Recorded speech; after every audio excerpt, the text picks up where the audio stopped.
तो बेशक प्रियंका गांधी के दौरे को लेकर कांग्रेस को तमाम तरह की उम्मीदें हैं, क्योंकि कांग्रेस राज्य के हालात को अच्छी तरह समझती है और कांग्रेस को अगर देखें तो राज्य में कांग्रेस की स्थिति ज्यादा ठीक नहीं है। ऐसे में प्रियंका कांग्रेस के लिए वो चेहरा बन जाती हैं जो पार्टी को एक बार फिर वापसी की उम्मीद दिला रहा है। तो ऐसे में कांग्रेस को प्रियंका से क्या उम्मीदें हैं और प्रियंका के यूपी पहुंचने पर कांग्रेस पर कितना असर पड़ेगा, ये रिपोर्ट देखिए और समझिए।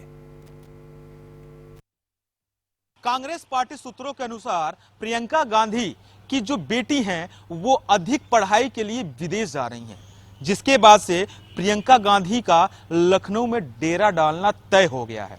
आपको बता दें कि ऐसे ही चर्चा 2019 में भी हुई थी, जब प्रियंका गांधी लखनऊ आकर तैयारियां करना चाहती थी, जबकि दिल्ली वाला बंगला खाली होने के बाद से जो सरकारी आवास था प्रियंका गांधी वाड्रा का, उसका खाली होने के बाद से चर्चाएं इसलिए तेज हो गई थी 2019 में कि वो लखनऊ आके इसी बंगले में रहेंगी और चुनावी तैयारियां को मजबूती देंगी।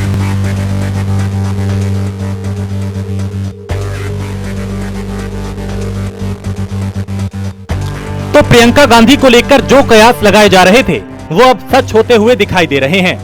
प्रियंका के दौरे को लेकर चल रही तैयारियों के बीच अब कांग्रेस को प्रियंका से उम्मीद है। वहीं दूसरी तरफ प्रियंका कांग्रेस के लिए उस पत्ते की तरह है जिसको पार्टी ने अब भी छिपा रखा है।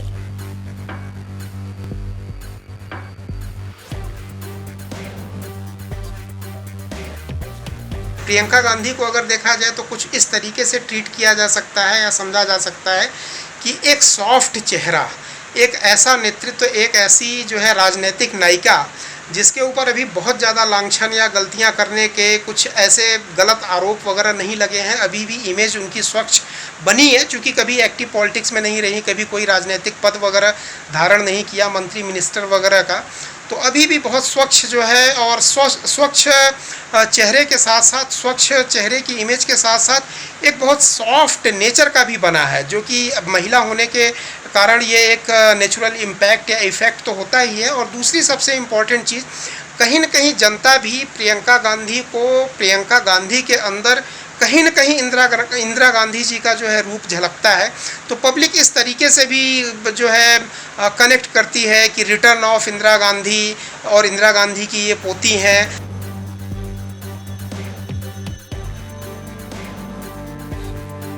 प्रियंका गांधी को हमेशा से कांग्रेस इंदिरा गांधी की जगह पेश करती रही है। ऐसे में एक बार फिर प्रियंका को इंदिरा गांधी की तरह मजबूत नेता बनाकर पेश करने की तैयारी है।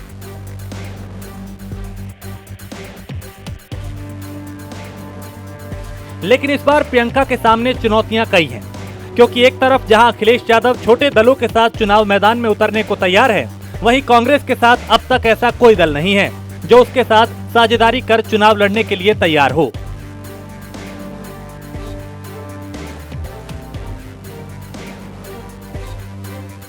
ऐसे में जाहिर है कांग्रेस को मजबूत करने की जरूरत है और यही वजह है कि प्रियंका गांधी को एक बार फिर लखनऊ भेजने की तैयारी है।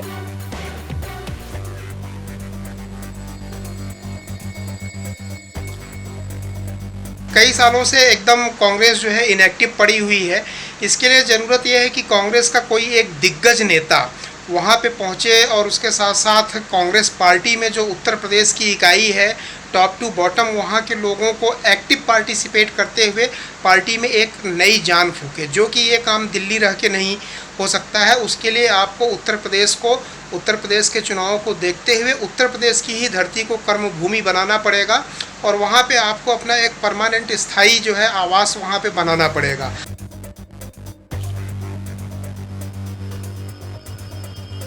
तो प्रियंका के चेहरे को भुनाने के लिए कांग्रेस कोई कसर नहीं छोड़ना चाहती, लेकिन इस सबके बीच सवाल ये है कि कांग्रेस इससे पहले भी प्रियंका को चुनाव में उतार चुकी है, इससे पहले भी प्रियंका पर दाव खेल चुकी है, लेकिन उस दौरान भी कांग्रेस की दाल नहीं गली थी। तो अब 2022 के चुनाव में प्रियंका कितना कामयाब होंगी?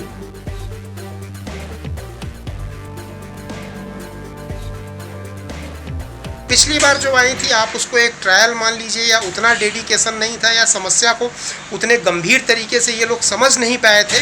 लेकिन मुझे ये लगता है कि अब की बार इन्होंने गंभीरता से समस्या को समझा है, इसीलिए 6 महीने 8 महीने पहले लगातार जो है वहाँ उत्तर प्रदेश में रहते हुए अपना निवास स्थान वहीं पे शिफ्ट करने का जो प्लान बनाया है।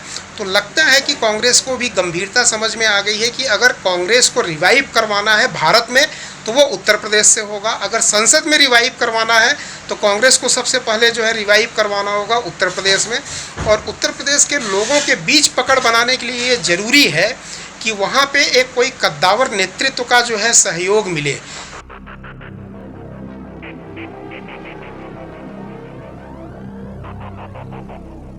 इन सबके बीच हाल ही में यूपी में हुए पंचायत चुनाव को लेकर भी कांग्रेस में उत्साह है। पार्टी ने दावा किया है कि उसे प्रदेश की 270 जिला पंचायत सीटों पर जीत मिली है और 1 करोड़ 10 लाख से ज्यादा वोट हासिल हुए हैं। और ये 2017 के विधानसभा चुनाव और 2019 के लोकसभा चुनाव में कुल मिले वोटों से दोगुने हैं। इन नतीजों से पार्टी का उत्साह दोगुना हो गया है और इसी उत्साह को बनाए रखने के लिए कांग्रेस प्रियंका को एक बार फिर मैदान में उतारने की तैयारी कर रही है। अब ये दाव कितना कामयाब होगा ये तो वक्त ही बताएगा।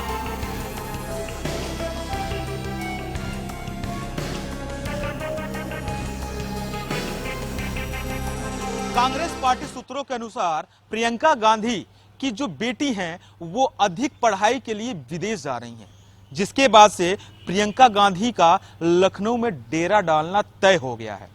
आपको बता दें कि ऐसे ही चर्चा 2019 में भी हुई थी, जब प्रियंका गांधी लखनऊ आकर तैयारियां करना चाहती थी, जबकि दिल्ली वाला बंगला खाली होने के बाद से जो सरकारी आवास था प्रियंका गांधी वाड्रा का, उसका खाली होने के बाद से चर्चाएं इसलिए तेज हो गई थी 2019 में कि वो लखनऊ आके इसी बंगले में रहेंगी और चुनावी तैयारियां को मजबूती देंगी। लेकिन इस बार जो यहाँ का मेंटेनेंस है, जो यहाँ की सुरक्षा की दृष्टि से जो तैयारियां चल रही हैं, वो साफ दर्शा रही हैं कि प्रियंका गांधी इस बार लखनऊ आएंगी ही। और कहीं ना कहीं समय भी निर्धारित हो गया है कि 1 जुलाई को प्रियंका गांधी इसी आवास पे, इसी इमारत में आकर रहेंगी और चुनावी तैयारियां करेंगी। आपको बता दें कि कहीं ना कहीं जिस तरीके से कांग्रेस की जो तैयारियां पिछले कई सालों से उत्तर प्रदेश में कमजोर नजर आ रही थी, अपनी उठापटक की स्थिति जो चल रही थी कांग्रेस में, क्योंकि कमजोर कड़ी जो उनकी थी उसको दूर करने का लगातार अथक प्रयास कर रही थी कांग्रेस। लेकिन अब एक बार फिर से जो कांग्रेस महासचिव प्रियंका गांधी वाड्रा हैं, वो एक बार फिर एक्टिव नजर आ रही हैं। और कहीं ना कहीं यह कांग्रेस के लिए बड़ी उपलब्धि होगी जब उत्तर प्रदेश की राजधानी लखनऊ में कांग्रेस की महासचिव प्रियंका गांधी वाड्रा आकर रहेंगी और 2022 के चुनाव की तैयारियों को एक नया मुकाम देंगी। कैमरामैन सौरभ के साथ नंदन श्रीवास्तव, प्राइम न्यूज, लखनऊ। और इसी के साथ स्पेशल रिपोर्ट में फिलहाल इतना ही। देश प्रदेश की बाकी खबरों के लिए आप देखते रहिए प्राइम न्यूज।